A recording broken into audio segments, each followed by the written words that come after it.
warahmatullahi wabarakatuh.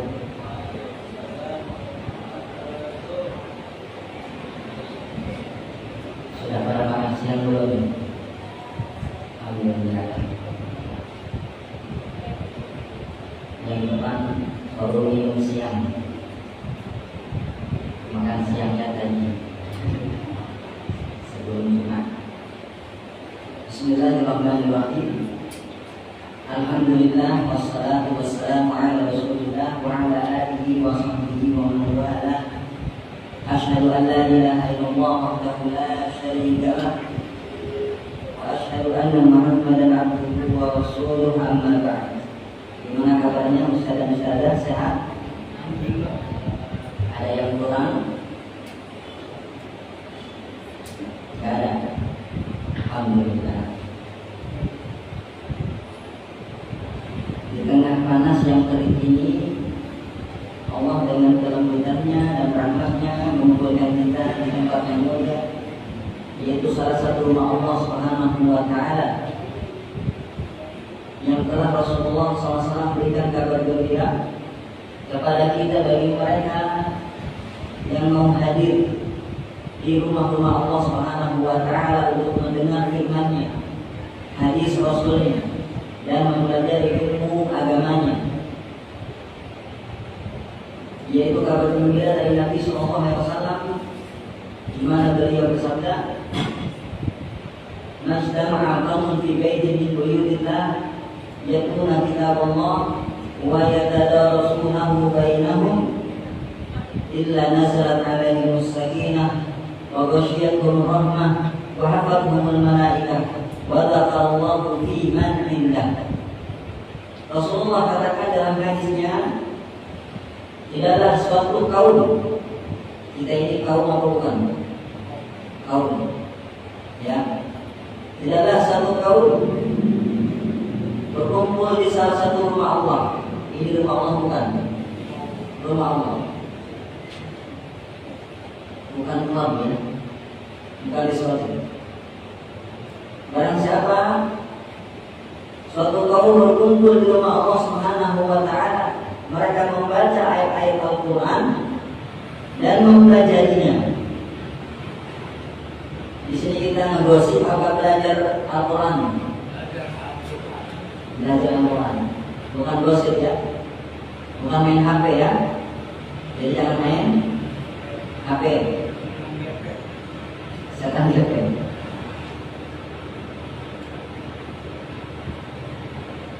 Membaca dan mempelajari Al-Quran. Dua, membaca dan mempelajari. Maka Allah akan berikan kepada kita 4 hal. Allah, bukan saya yang berikan. Allah yang mana pemberi, yang mana kuasa. Yang pertama, nazarat alaihi sakinah, diturunkan ketenangan. Ya, di kantor pusing, lihat laptop. Di rumah pusing, lihat istri, lihat suami, lihat anak. Di masjid tidak pusing, lihat ustaznya. Tangan bro. Gak pusing kan lihat saya? Insya Allah tidak ya. Gak bosan kan? Kalau bosan kita ganti aja ustaz. Turun ketenangan di rumah Allah Subhanahu wa Ta'ala bagi mereka yang berkumpul mempelajari agama. Yang kedua, wa ghasyiyatuhum rahmah, Allah naungi dengan rahmatnya. Ada apa rahmat di sini Pak? Ya, ada Bu rahmat di sini? Nggak ada. Tapi rahmat Allah hadir selalu. Ya, rahmat Allah hadir kepada kita yang mau hadir di sini. Bukan menutus para rahmat dan rahmah, bukan. Tapi rahmat Allah Subhanahu wa Ta'ala, kasih sayangnya, yang kita hidup di dunia ini karena rahmat Allah Subhanahu wa Ta'ala. Yang ketiga, apa? Hafadhumul malaikah. Malaikat akan mengelilingi kita, berkumpul bersama kita. Siapa yang berkumpul? bukan setan.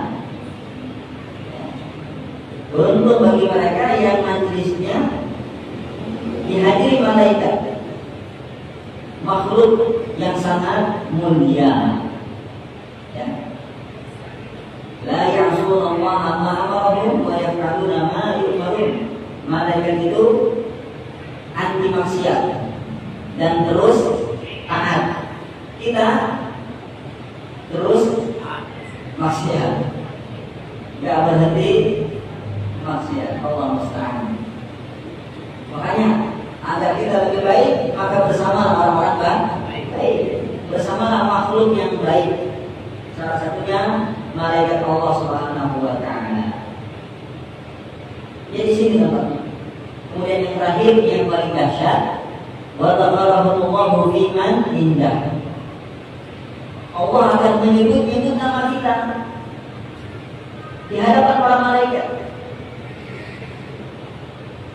Kita sering lihat viral di medsos. Ya. Tapi bagi mereka yang hadir di majelis ilmu, dia viral di langit. Ya. Terkenal namanya di langit. Itu si Otong rajin ngajinya. Ya. Itu si Juminten rajin kajiannya. Jadi apa? Terkenal walaupun namanya Otong. Ada yang mau ngasih nama Otong di sini. Ada yang mau namanya Juminten di sini. Ya. Tapi bagi Allah, ya amal. Walaupun namanya Otong, namanya Juminten, dia hadir maka dia viral di langit. Allah membangga-banggakan kita. Itu hambaku yang hadir. Itu hambaku yang mau kajian. Alhamdulillah siang ini kita dikumpulkan di majelis ilmu. Semoga kita mendapatkan kebaikan 4 tersebut. Amin. Amin ya rabbal alamin. Yang mau bilang amin. Alhamdulillah di bulan Syaban, mungkin setelah ini kita Ramadan, ya insyaallah taala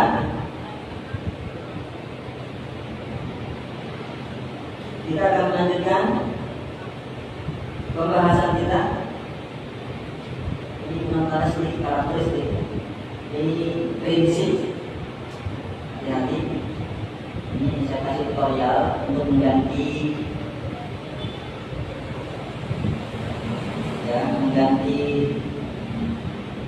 tidak perlu satu-satu ya kan.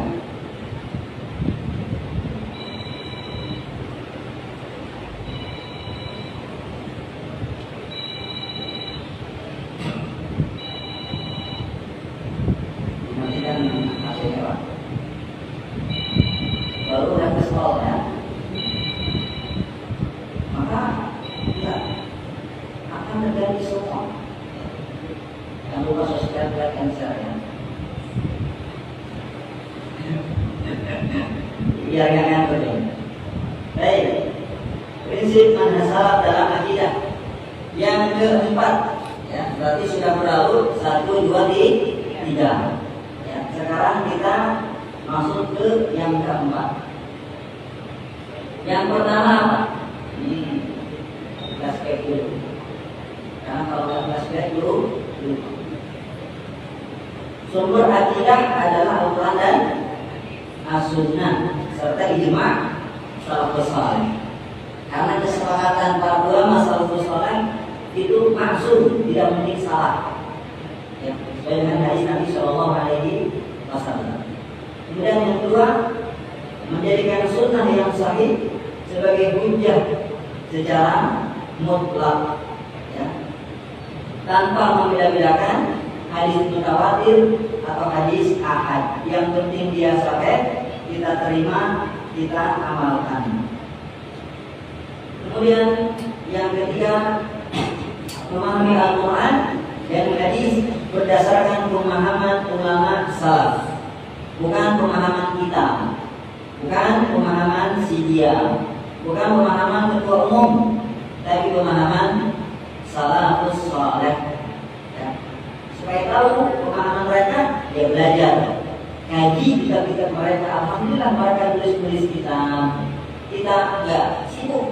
status, ya, curhat, galau, ngomongin orang, nyindir orang, ya kan? Bertobat kepada Allah. Yang keempat, menerima wahyu sepenuhnya dan menggunakan akal menurut fungsinya, serta tidak melampaui batas dalam perkara gaib. Ini prinsip yang keempat. Allah yang ngasih wahyu disampaikan oleh Jibril kepada siapa? Rasulullah SAW. Rasulullah menyampaikan kepada kita, maka sikap kita terima apa tolak? Terima. Ya, kalau apa datang ikhwan melamar, ya, diterima enggak? Enggak. Tapi kalau bawahnya pakai Ferrari, diterima enggak? Nah, enggak ada yang iya ya.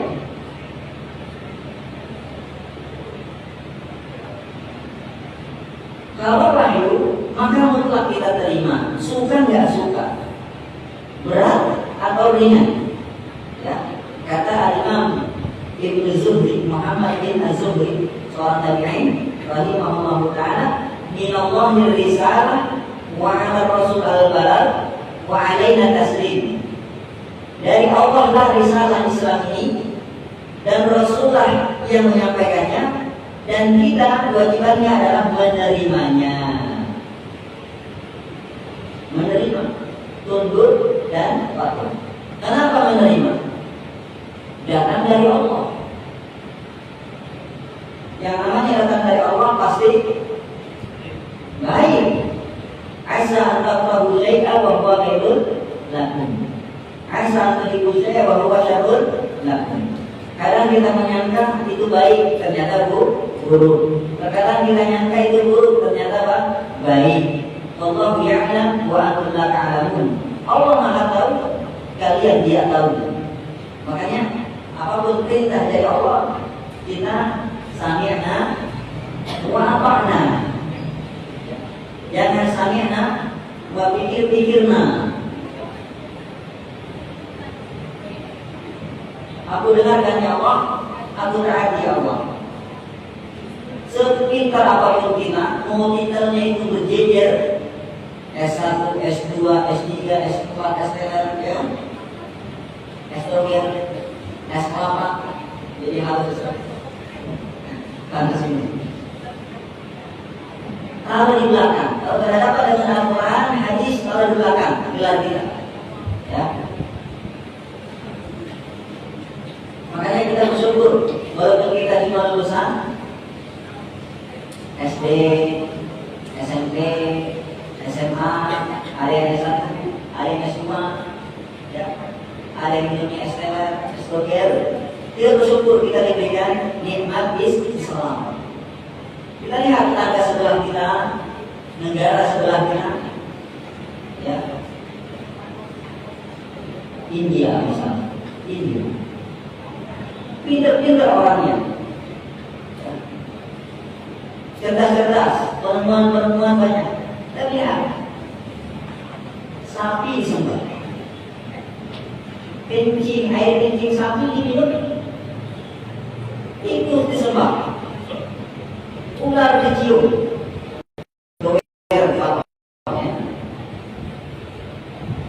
kemana?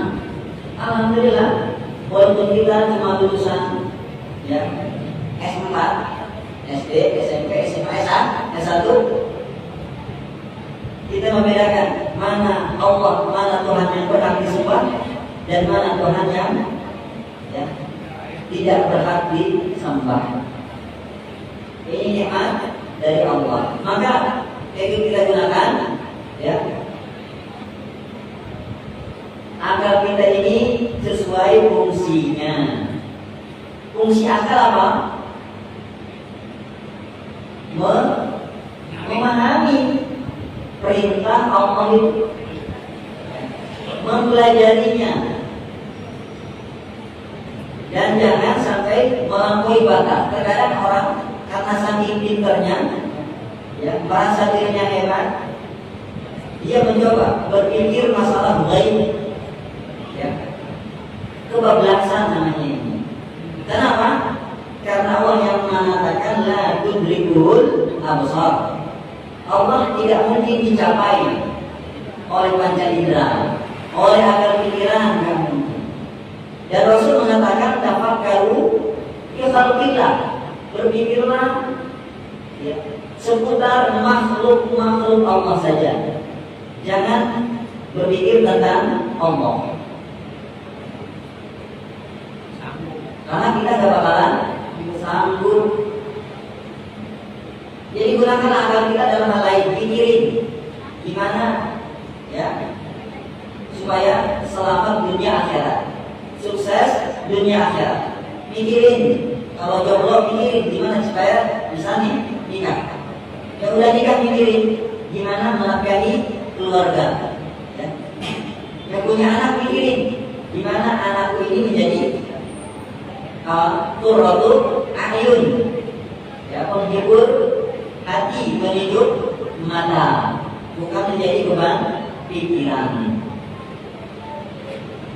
Itu pikirkan yang apa yang bisa kita pikirkan, yang nggak bisa tinggalkan. Karena keimanan kita itu tergadaikan atas ketundukan kita kepada wahyu. Kalau kita tunduk sama wahyu, ya, maka kita mukmin. Apa kata Allah? Fala wa rabbika la yu'minuna hatta yuhaqqimuka fima shajara bainahum. Tsumma la yajidu fi anfusihim harajan mimma qadaita wa yusallimu taslima. Maka demi Tuhanmu, mereka pada hakikatnya tidak beriman hingga mereka menjadikan kamu hakim terhadap perkara yang mereka perselisihkan. Kemudian mereka tidak merasa dalam hati mereka sesuatu keberatan terhadap putusan yang kamu berikan, dan mereka menerima dengan sepenuhnya. Kalau Allah sudah mutusin, Rasul sudah mutusin, maka udah sami'na wa ata'na. Gak perlu cari-cari jalan. Riba haram, haram. Gak perlu cari jalan. Ya. Zina haram, haram. Gak perlu cari jalan. Komer haram, haram. Jangan cari jalan. Ya, gitu. Kita tunduk dan patuh atas wahyu dan risalah dari Allah Subhanahu wa Ta'ala. Dalam ayat lain Allah berfirman, "Innama kana qaulal mu'minina idza du'u ila Allahi wa rasulih liyahkuma bainahum an yaqulu sami'na wa ata'na." Ulaika humul muflihun. Sesungguhnya jawaban orang-orang mukmin bila mereka dipanggil kepada Allah dan Rasulnya agar Rasul menghukum, mengadili di antara mereka, ialah ucapan kami dengar dan kami patuh. Dan mereka itulah orang-orang yang beruntung.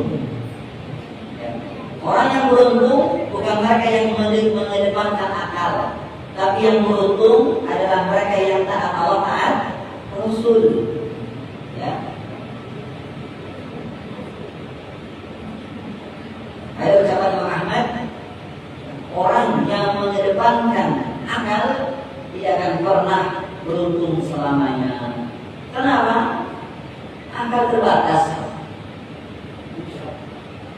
Akal terbatas, dan akal ini bertingkat. Walaupun kita merasa pintar, ada yang pintar lagi. Ilmu kita sedikit, ya. Maka kita serahkan kepada Allah yang telah membuat, menciptakan, merancang alam ini. Allah sudah tahu tuh, ya, jalan yang baik mana, jalan yang buruk mana, jalan sukses mana, jalan gagal mana. Tinggal kita ikuti. Al-Quran diturunkan, Rasul sudah diutus, ya, ulama banyak dilahirkan. Tinggal kita pelajari. Banyak ayat tentang hal ini. Wa ma kana lil mu'minin wa la mu'minah idza qala Allahu wa rasuluhu amran an yakuna lahumul khiyarah min amrihim wa man ya'sillaha wa rasulahu faqad dhalla dhalalan mubina. Dan tidaklah untuk bagi laki-laki yang mukmin dan tidak demikian pula bagi perempuan yang mukmin, apabila Allah dan Rasulnya telah menetapkan suatu ketetapan, akan ada bagi mereka pilihan yang lain. Tuh, kalau sudah diharapkan pilihan Allah dengan pilihan manusia, mana yang diutamain? Pilihan Allah. Mau dia orang tua kita ke, mau dia suami kita ke, mau dia atasan kita ke, kalau Allah bilang A, walaupun orang yang kita sayangi bilang B. La ta'ata bil makhluk, bi maksiatil khaliq. Tidak boleh taat kepada makhluk dalam rangka maksiat kepada Allah. Ya. Kata Allah berhijab, wahai muslimah. Kata suami saya, jangan berhijab deh. Ya. Gimana jawabnya? Apa? Abang sesat gitu. Ribut atau nanti, ya, gunakan jurus, ya. Bang, oke, saya akan lepas hijab, bahkan lepas pakaian, tapi di hadapanmu, kayak gitu. Siapa yang nggak lepas kayak gitu, ya? Tapi di hadapan selain itu, wahai abang, aku gak bakalan abang, ya, karena abang istimewa. Apakah bakal terjadi keributan? Perang dunia tidak? Tidak. Ya. Bahkan cair nanti, terbuka dompetnya lebar-lebar. Ya. Jadi jangan selalu pakai emosi, ya. Jangan selalu pakai emosi. Karena api lawan api makin besar. Ini sikap seorang mukmin. Kalau Allah sudah putusin A, nggak ada lagi pilihan B. Rasul putusin A, nggak ada lagi pilihan C. Tidak ada.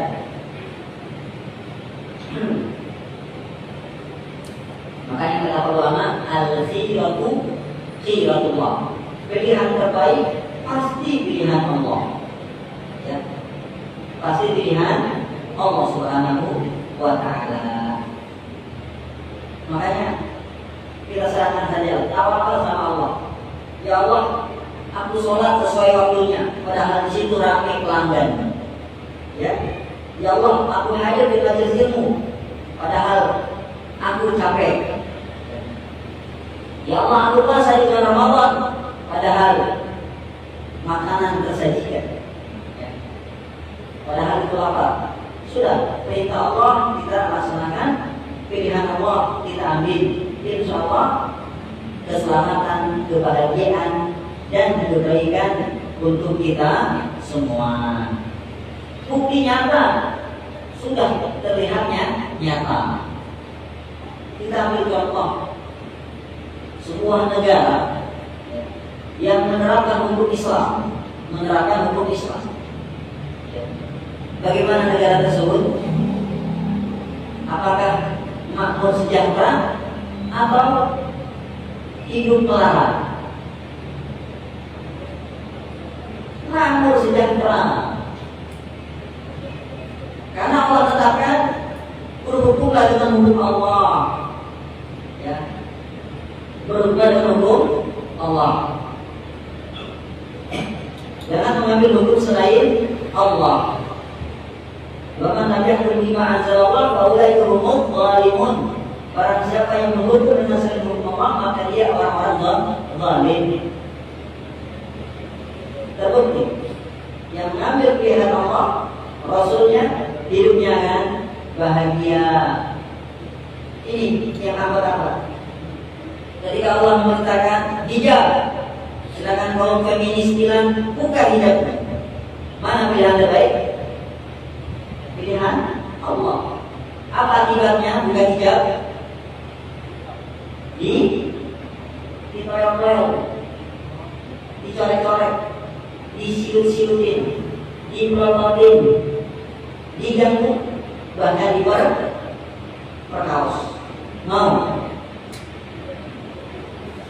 Mau anak bapak seperti itu? Makanya ambil pilihan Allah. Ya, insya Allah lebih, bukan insya Allah lagi, pasti lebih, bukan lebih lagi, pasti bahagia, pasti ya selamat dunia dan akhirat. Oke, paham ya kawan ya? Tunduk kepada wahyu. Jangan mengedepankan akal. Gunakan akal semestinya. Bukan berarti kita nggak boleh gunain akal. Nah, gunakan akal untuk mempelajari agama ini, untuk mencerna perintah Allah, untuk mengumpulkan bekal di dunia ini. Tapi jangan melampaui batas. Ya, jangan melampaui batas. Silakan berinovasi. Ya, dulu. Sekarang mobil rodanya 4, nanti gak ada roda sama sekali. Sekarang mobil bensinnya pakai bensin, bahan bakarnya pakai bensin. Dulu pakai, sekarang pakai, nanti pakai air misalnya. Silakan kembangkan. Itu fungsi akal untuk memakmurkan bumi, bukan mengada-ngada. Fokus ke saya, jangan ke minuman. Karena minuman itu milik Anda. Yang kelima, menggabungkan semua dalil yang ada dalam suatu masalah. Dalil kan banyak, Pak. Al-Quran ada berapa ayat? Siapa yang tempe? Siapa yang tahu? 6.666 lulusan SD ya? Itu hafalan kelas SD kita. Ya, ternyata yang dikaji di SD lebih terpati. Yang betul 6.236. Saya kasih tips cara menghafal cepat, awet, tidak mudah hilang. Ya. Ada 4 angka 66. Kalau di belakang 1, di depan 1, 6. 2, 3 di tengahnya itu ingat-ingat. Iya. 6 itu hasil perkalian dari 2 kali 3. Ya. Betul? Atau aku sukanya cerita. Umur berapa Nabi menjadi Rasul berapa tahun? 23 tahun. Nabi lulus umur 40, meninggal 63, berarti 23. Ya. Berarti masuk di 23. Sulit Ustaz. Pada umur berapa? 23. Saya sudah 30, kurangi 7, 23 juga. Ya, seperti itu. Barakallahu. Susah juga, susah. Ingat nomor rumah Anda 23. Nomor 50 Ustaz, ubah 23. Ya. Susah juga ingat nomor mantan. Ya kan? Kalau punya mantan 23. Intinya 23 lah, terserah bagaimana. 6.236. Hadis berapa banyak? Enggak tahu, saya pun enggak tahu ya. Banyak. Nah, sikap prinsip pada salaf adalah menggabungkan semua dalil.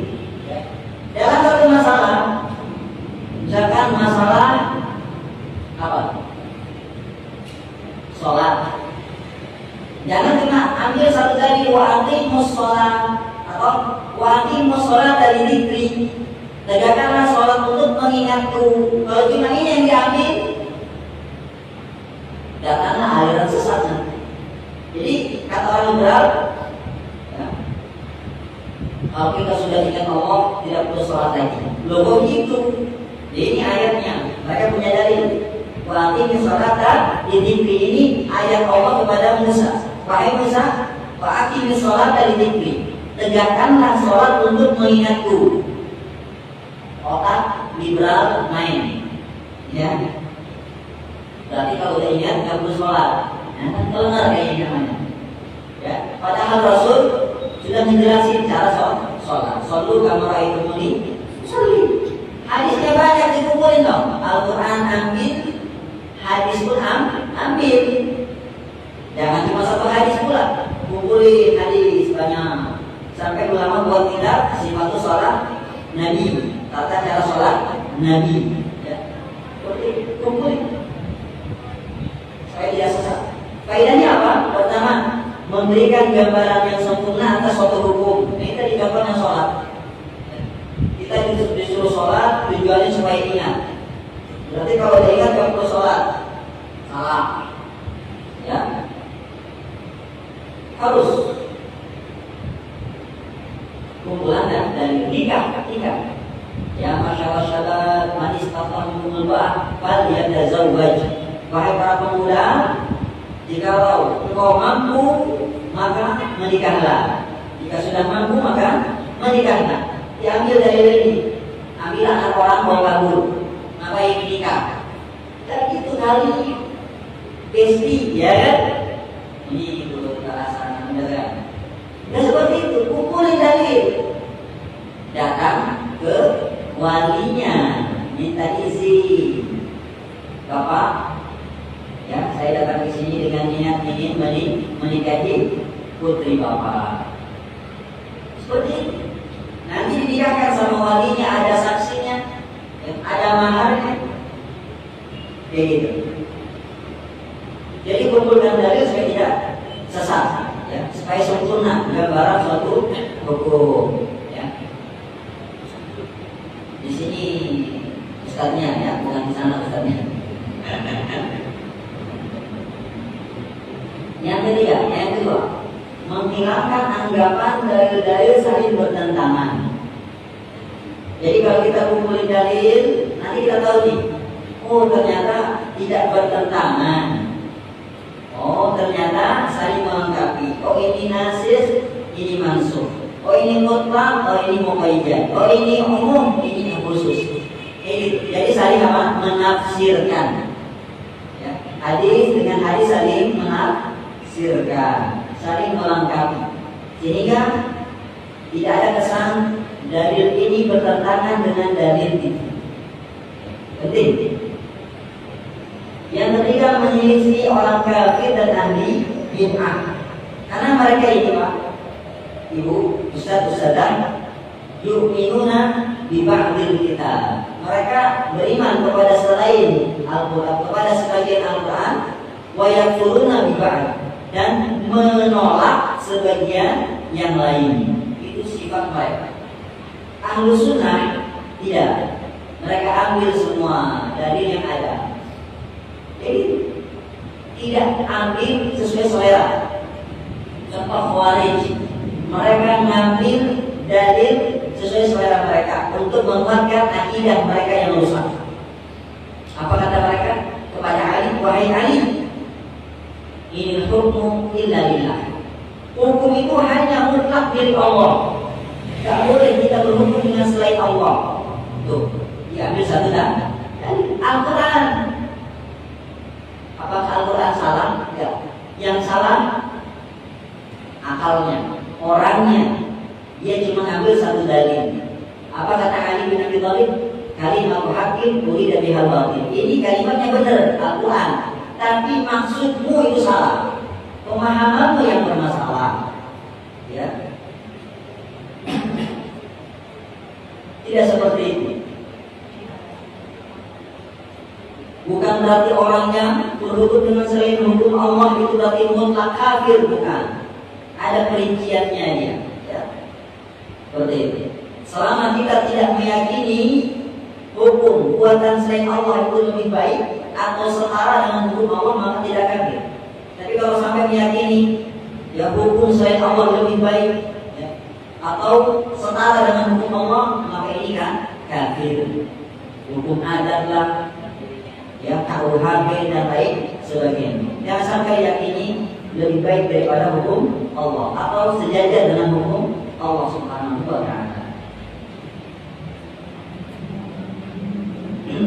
Maka ambil semua dalil dalam satu masalah. Jangan dibeda-bedakan, ya. Jangan dipisah-pisahkan. Orang Syiah mengambil hadis Ghadir Qaum, ya, Ghadir Qaum. Itu yang diambil mereka. Ditolak dalil-dalil yang lain. Ahli kalam, mereka mengambil ayat-ayat mutasyabihat yang gak jelas maknanya, masih samar. Dibuanglah ayat-ayat muhkam. Tersesat mereka. Nanti kita bahas.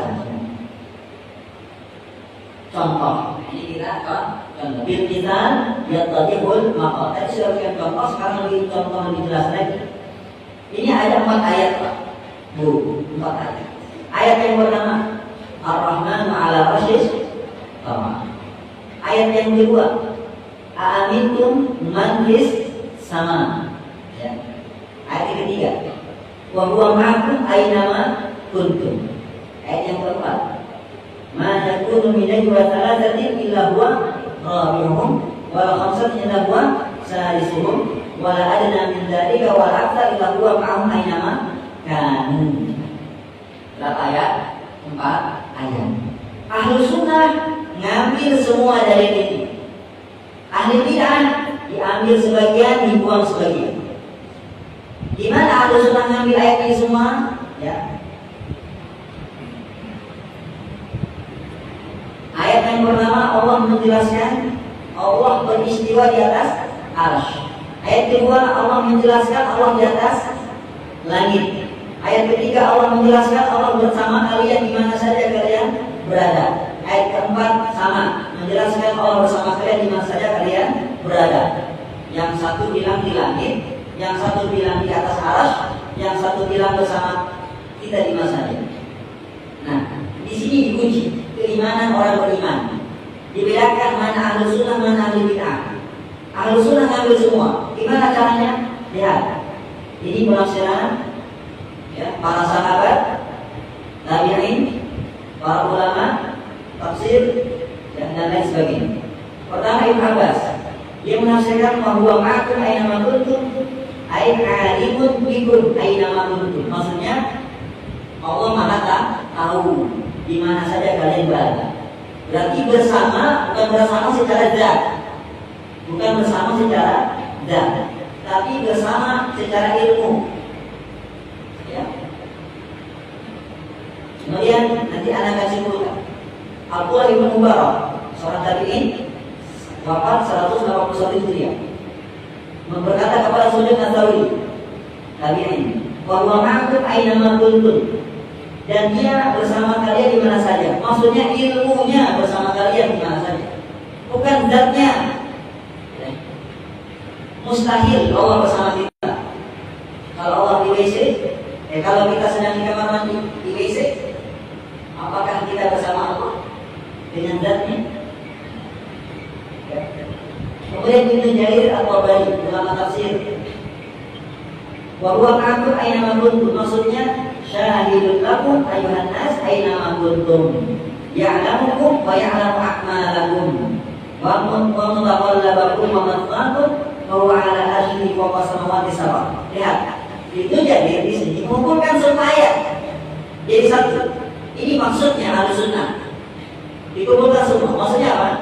Allah menyaksikan kalian, wahai manusia, di mana saja kalian berada. Allah mengetahui kalian, mengetahui amanat kalian, ya, tempat kalian, dan Dia di atas arsy secara zatnya, di atas bumi. Jadi kan ayat ini kalau dikumpulin berarti apa? Zat Allah di atas arsy, dan arsy ada di atas langit, dan Allah bersama kita dengan ilmunya. Itu ini baru pemahaman Ahlus Sunnah, bukan ngambil sebagian. Kalau orang sufi dia ngambil ayat nomor 3 dan 4 saja, Allah bersama kita di mana saja, muncullah akidah uluhiyah. Allah berada dalam diriku, Allah bersamaku secara zatnya, Allah menyatu dengan diriku, manunggaling ucap kusuma. Ya, ajaran sufi. Kalau ahli kalam, ya, Mu'tazilah, Asy'ariyah. Mereka apa? Mengatakan bukan Allah beristiwa, tapi Allah berkuasa atas arsy. Ya. Atas arsy.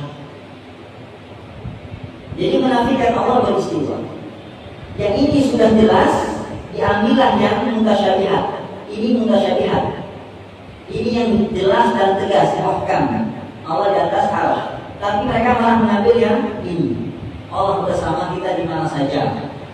Ya. Kata. Padahal Ibnu Abdul Bar telah menukil kesepakatan sahabat dan tabi'in bahwasannya yang dimaksud dengan bahwa aku aina kuntum, Allah bersama kalian di mana saja, maksudnya adalah Allah di atas arsy dan ilmunya bersama kita di mana saja. Dan penafsiran ini ya dinukil dari sahabat ya, dan dari tabi'in dan dari para ulama Islam. Kenapa? Karena mereka mengambil semua dalil. Orang sufi hanya mengambil dalil ini. Orang ahli kalam cuma mengambil dalil ini. Dia tidak mengambil depan. Parahnya, padahal di ayat ini, di satu ayat ada yang menunjukkan maksud dari wahwa ma'akum itu bukan zatnya, tapi ilmunya. Apa itu? Kata Syekhul Islam, iftatahal kalam bil ilmi wa khatamahu bil ilmi. Ya, kata Imam Ahmad, baca awal ayat dan baca akhir ayat. Contoh wahwa ma'akum, apa awal ayatnya? Huwallazi khalaqas samawati wal arda fi sittati ayyam tsumma istawa 'alal arsy. Dan Allah beristiwa di atas arsy. Ya, awal ayatnya ya'lamu apa? Ya'lamu. Allah Maha tahu. Kemudian baca akhir ayat. Wallahu bima ta'maluna basir. Allah Maha melihat apa yang kalian lakukan. Apa ini? Ilmu juga. Berarti Allah awali dengan ilmu dan Allah akhir dengan ilmu. Dicekik, berarti maksudnya ini ilmu bersama kalian, ilmu Allah. Lihat ayat ini juga menjadilah. Alam tahu Allah ya'lamu. Baca awal ayat. Ya'lamu, Allah Maha tahu. Ya. Kemudian baca akhir ayat. Innallaha bikulli syai'in alim. Allah Maha tahu atas segala sesuatu. Dicekik. Wa huwa ma'hum aina ma kanu, dijepit sama ilmu. Tuh. Sampai ahli bid'ah cuma ngambil potongan ayat, dia tidak mengambil seluruh ayat. Ini Masya Allah. Makanya metode salaf, manhaj yang sempurna, mengambil semua dalil, tidak membuang sebagian dalil dan mengambil sebagian dalil. Pincangan kacau. Yang keenam, mengimani ayat mutasyabihat dan mengamalkan ayat yang muhkam. Ini catatannya, dalam Al-Quran ada dua jenis ayat. Pertama ayat mutasyabihat, yang kedua ayat muhkam. Apa itu ayat muhkam? Yaitu ayat-ayat yang maknanya jelas, tidak tersembunyi lagi. Kalau kita baca Quran, ya, Afala yang turun ilal ibili kaifa khuliqat. Tidakkah mereka melihat kepada unta? Kata unta jelas, muhkam. Gak mungkin unta wajahnya di kambing. Ya. Unta ya unta. Pernah lihat unta? Belum? Di TV. Berarti melihat. Kalau tidak langsung. Ya. Jelas, langit. Wa ila samai kaifa rufi'at, lihat kepada langit bagaimana ditinggikan. Wa ila jibali kaifa nusibat, kepada gunung gimana ditegakkan. Wa ila ardi kaifa sudihat, dan kepada bumi bagaimana dibentangkan.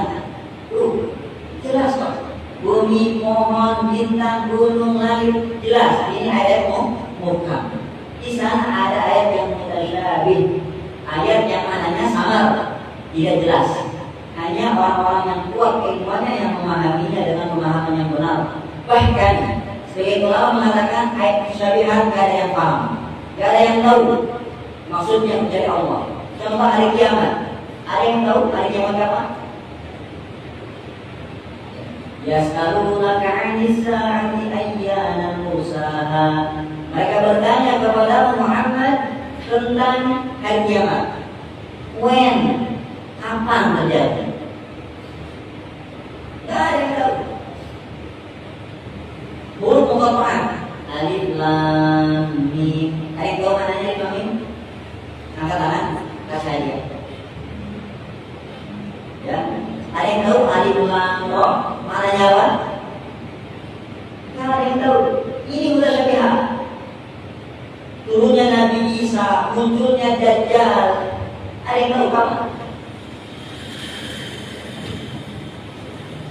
Maka sikap kita kalau mutasyabihat, imani saja. Hari kiamat pasti terjadi. Ya, huruf muqatta'ah ini Al-Quran. Turunnya Nabi Isa pasti. Munculnya Dajjal, ya, imani saja. Tapi yang muhkam, amalkan. Ya, amalkan. Contoh ini muhkam. Innallaha ya'muru bil 'adli. Allah menyuruh kepada keadilan. Muhkam jelas adil, menempatkan sesuatu pada tempatnya. Wa qala rabbuka 'ala ta'budu illa iyyah wa bil walidayni ihsana. Allah memerintahkan kalian untuk menyembah hanya kepada Allah. Jelas, muhkam ini. Mentauhidkan Allah jelas. Wa bil walidayni ihsana, dan berbakti kepada orang tua. Jelas, muhkam, amalkan. Jangan tunggu ini mutasyabih, wahai bapak, wahai ibu. Berbakti kepada orang tua jelas maknanya, ya. Lewat ucapan wala taqul lahum ma'ruf. Jangan katakan ih, toh. Jangan, ya. Itu jelas. Pertanyaannya, apakah ayat sifat termasuk mutasyabih atau muhkam? Siapa yang bisa mau menjelaskan?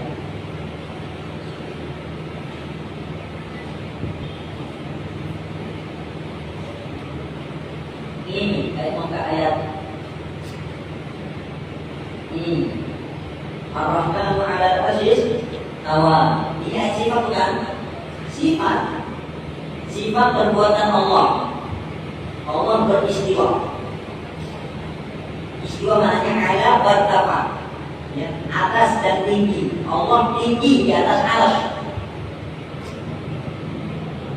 Ada lagi, yadullahi fawqa aydihim, tangan Allah di atas tangan mereka.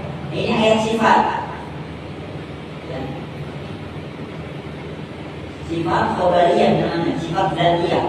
Kalau istiwa sifat fi'liyah, perbuatan.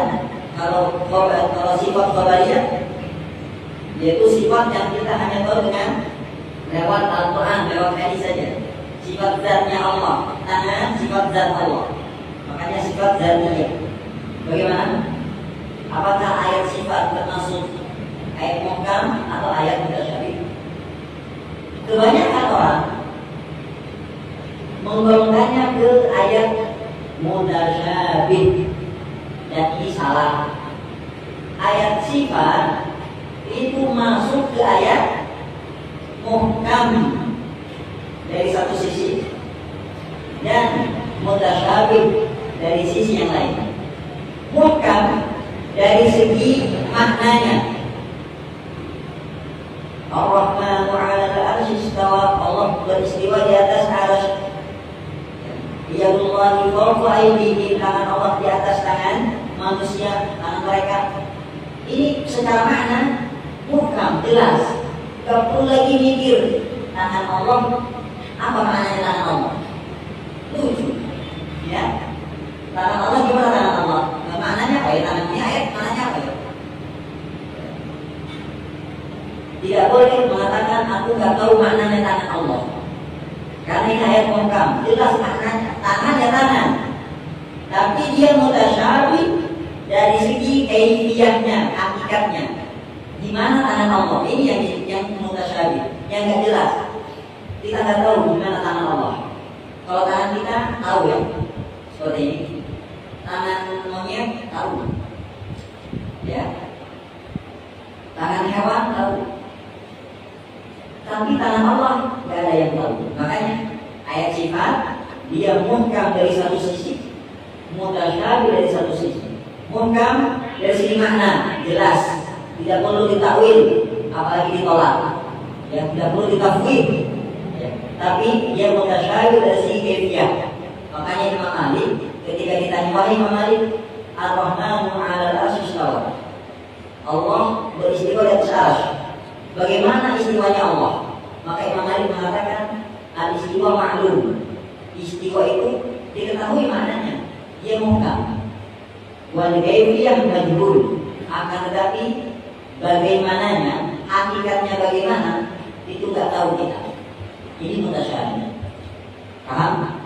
Kalau ahli bid'ah enggak. Ayat sifat semuanya dikatakan mutasyabih. Makanya mereka apa? Takwil. Tangan Allah ditakwil jadi apa? Mimma. Istiwa ditakwil jadi istaula, berkuasa. Jadi salah. Ahlus Sunnah tidak mengatakan seperti. Bahkan kalau kita buka tafsir para ulama salaf, sahabat, tabi'in, tabi'in, nggak ada satupun mereka mengatakan ayat sifat adalah mutasyabih. Bukan tafsir Ibnu Jarir atau Bani. Bahkan beliau sendiri mengatakan, ya, tidak menyebutkan, tidak memasukkan ayat-ayat sifat ke dalam kategori ayat mutasyabih. Hati-hati. Dan mirisnya di lembaga pendidikan dari SD sampai perguruan tinggi jargonnya sama, ayat sifat, ayat mutasyabih. Saya baca tesis-tesis, kemudian jurnal-jurnal, ketika berbicara ayat sifat, semua mengatakan, kebanyakan mengatakan mutasyabih. Ya. Jadi sudah masuk benar-benar ilmu kalam sudah mengakar. Ya, hati-hati. Hikmahnya apa sih Ustaz? Kok ada dua ayat ini? Kenapa nggak muhkam saja, nggak jelas saja semua? Hikmahnya sebagai ujian. Kenapa? Orang yang ada dalam hatinya kecenderungan kepada kesesatan pasti akan pilih ayat mutasyabih daripada ayat muhkam. Berbeda dengan Ahlus Sunnah, dia mengambil ayat muhkam dan mengimani ayat mutasyabih. Dia kembalikan muhkam mutasyabih kepada muhkam. Kita akan terangkan kaidah ini. Sehingga para bid'ah terhadap ayat muhkamat dan ayat mutasyabihat. Satu, menolak hadis sahih dengan Al-Quran. Jadi hadis dibenturkan dengan Al-Quran. Ini hadis ahad tertolak, Al-Quran mutawatir. Satu. Ya. Ini hadis mutasyabih. Ya. Banyak sekali hadis tentang sifat Allah. Ya. Hadis tentang sifat Allah, seperti tangan Allah, ya, Allah turun ke langit dan lain sebagainya. Ditolak sama pakai Al-Quran lagi. Itu akal-akalan mereka. Padahal hakikatnya mereka menolak hadis pakai akal. Kok bisa? Karena nggak sesuai dengan akal mereka. Ya, tidak sesuai dengan akal mereka. Ini akan kita contohkan penerapannya. Kedua, menjadikan ayat muhkam sebagai mutasyabih. Tuh, dibalik sekarang. Ayat muhkam jadi mutasyabih. Jadi lagi, ayat sifat itu muhkam, tapi dijadikan sama mereka mutasyabih. Bahkan kalau cari di internet, contoh-contoh ayat muhkam keluar, contohnya ayat sifat, ayat sifat. Tujuannya apa? Menolak kandungannya. Karena tidak sesuai dengan akalnya. Contoh sikap ahli bid'ah.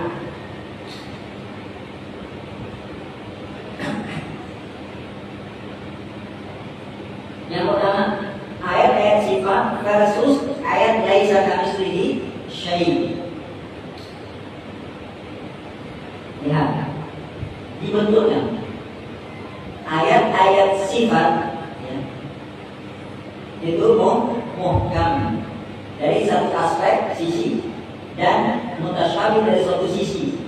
Dibetulkan dengan ayat laisa kamitslihi syai'un wa huwas samiul basir. Cara betulnya gimana? Mereka mengatakan ya, ayat sifat itu bertentangan dengan laisa kamitslihi. Berarti kalau kita memaknai tangan dengan tangan, berarti bertentangan dengan ayat laisa kamitslihi. Allah tidak sama. Kok di ayat Al-Quran ada tangan, padahal tangan juga dimiliki makhluknya. Berarti ayat tangan kita tolak atau kita takwil, ya, atau kita tafwid maknanya, nggak tahu maknanya apa itu tafwid. Ini hati-hati. Tafwid makna mengatakan aku nggak tahu apa makna yadullah, nggak tahu apa makna istiwa, aku nggak tahu. Berarti Rasul bodoh.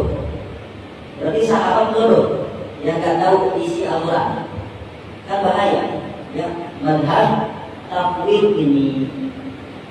Kalau Ahlus Sunnah enggak, dia gak versus ya, tapi apa? Plus 30. Kita tetapkan tangan Allah, kita tetapkan wajah Allah, kita tetapkan istiwa, tapi laisa kamitslihi, tapi gak sama dengan sesuatu apapun. Artinya tangan Allah beda dengan tangan kita. Ya. Wajah Allah beda dengan wajah kita. Itu menggabungkan namanya, bukan malah mempermasalahkan, bukan versus. Ya. Tapi digabungkan. Yang kedua, ayat Ma'iyah tadi bahwa ma'bud ainama kuntum. Dengan ayat istiwa ini, ya. Ini termasuk tadi sudah saya dapat. Dibenturkan sama mereka. Ini ayat mutasyabih akhirnya. Bahwa mengaku ayat mutasyabih kan jelas mananya. Allah bersama kita di mana saja. Jelas gak mananya? Gak jelas. Kenapa gak jelas? Karena kalau kita iakan Allah bersama kita di mana saja, berarti Allah di WC ketika kita di WC. Mutasyabih gak jelas. Turunlah para ulama yang mereka menjelaskan tafsirnya.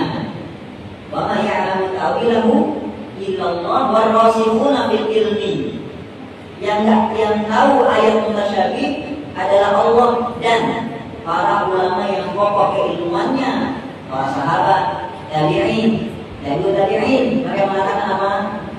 Ilmunya yang bersama kita. Tuh. Ya.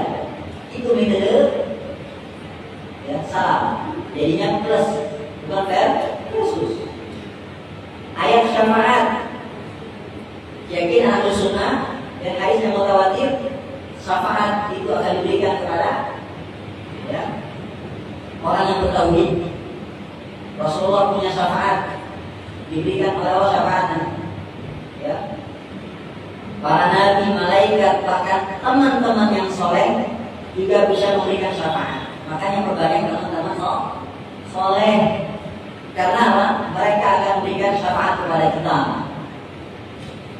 Tapi orang-orang khawarij, mereka menabrakkan dalil syafaat dengan dalil fama tanfa'uhum syafa'atul syafi'i di ayat Al-Quran. Apa artinya? Dan tidak bermanfaat syafaatnya orang-orang yang beri syafaat. Dibenturkan Pak. Ya. Berarti apa?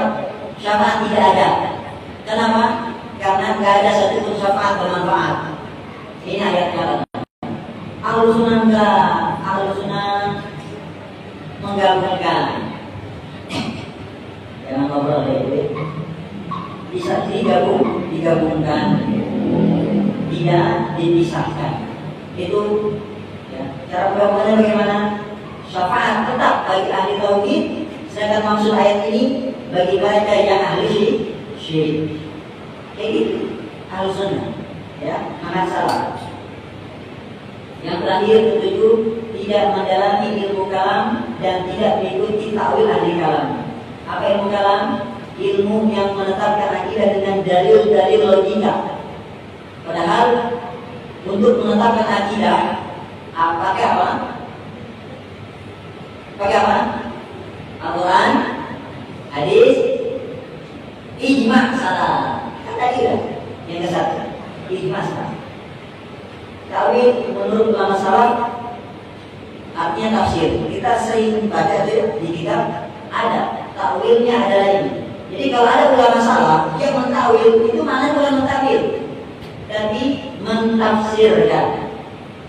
Tapi ta'wil menurut ulama salaf, orang-orang belakangan, memalingkan kalimat dari maknanya yang zahir, makna hakiki, kepada makna lain yang samar atau lemah. Jadi makna hakiki tangan Allah, wajah Allah dipalingkan ke makna yang lain. Tangan Allah artinya rahmat Allah, nikmat Allah. Wajah Allah artinya kekuasaan Allah. Istiwa artinya bukan ala wartafa, bukan, tapi istaula, menguasai. Ini namanya ta'wil menurut ulama salaf. Dan ta'wil ada dua macam. Pertama ta'wil yang sahih, ini ta'wilnya para ulama salaf. Ini disebut tafsir, ya. Itu saya bilang tadi, ini ya, tafsir. Contoh ta'wil yang sahih ini tadi. Ini ta'wil yang sahih. Ucapan Ibnu Abbas, bahwa ma'akum, Allah bersama kalian di mana saja. Maksudnya ilmunya. Ini ta'wil yang boleh. Ta'wil yang boleh itu apa? Yaitu ta'wil yang sesuai dengan Al-Quran dan hadis, dan dimana dengan tafsir. Tapi ta'wil yang fasik, ta'wil yang rusak adalah ta'wil yang menyelisih Al-Quran dan hadis. Yaitu ta'wil ayat sifat dengan makna kekuasaan, rahmat, nikmat, ya, menguasai dan lain sebagainya. Ta'wil fasik adalah ta'wil yang dipakai oleh orang ahli kalam. Kalau ini orang ulama salaf.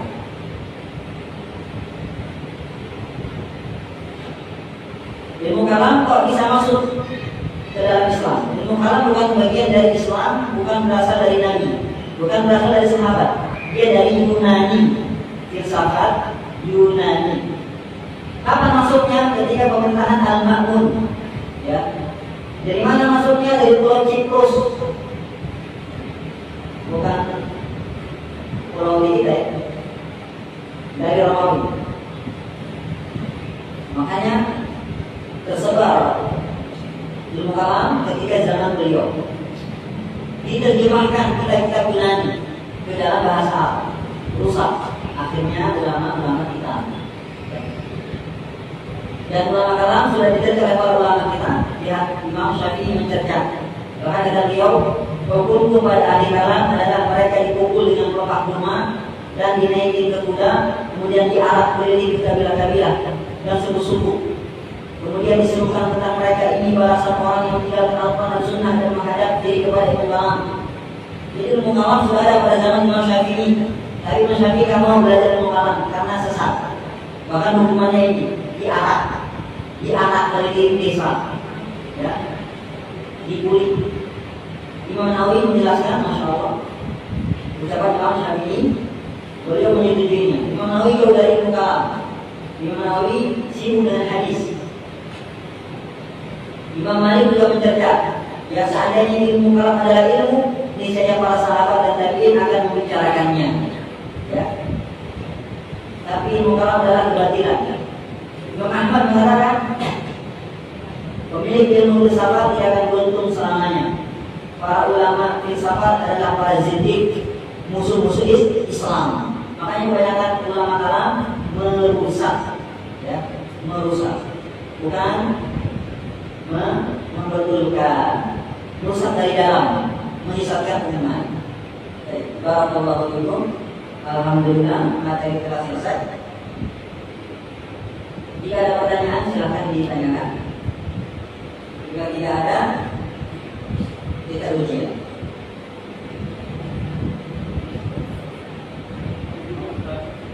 Mohon maaf, maju diulur kajiannya, maka mundur juga selesai. Ya kan Ustaz? Kalau memang tadi kalau apa di dalam dunia pendidikan itu masih terdapat masalah.